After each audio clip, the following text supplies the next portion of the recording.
few years ago, I found this first edition Hemingway in a bookshop in Paris. Now, while this edition is obviously not online, Metzger would say it's a credible source, describing Hemingway's life in Paris in the early 1920s. However, is it a reliable source?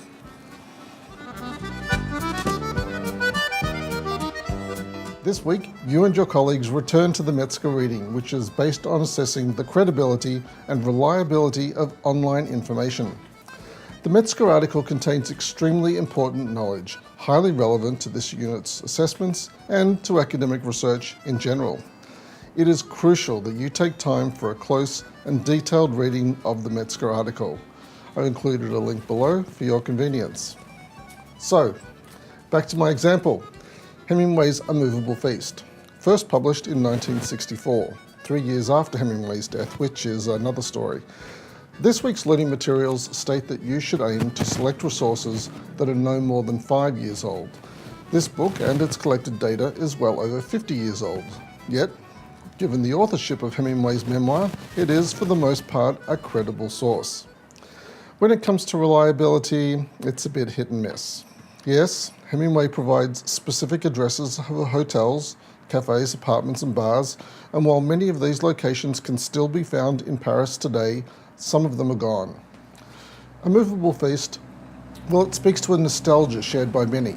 However, the spirit of place that dealt in Paris in the 1920s has long been transformed. In this case, the data is accurate for a specific time. If A Movable Feast had been published in the 1920s, or even the 1930s, Metzger would class it as both a credible and a reliable source for visitors to the City of Lights in that era.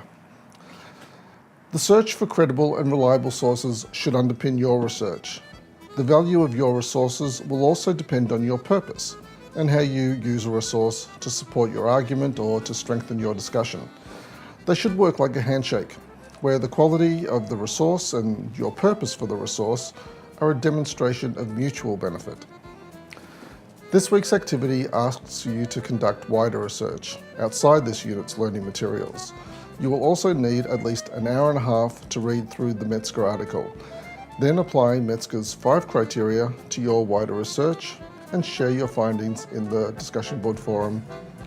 Personally, I love research, so this week's activity is one of my favorites.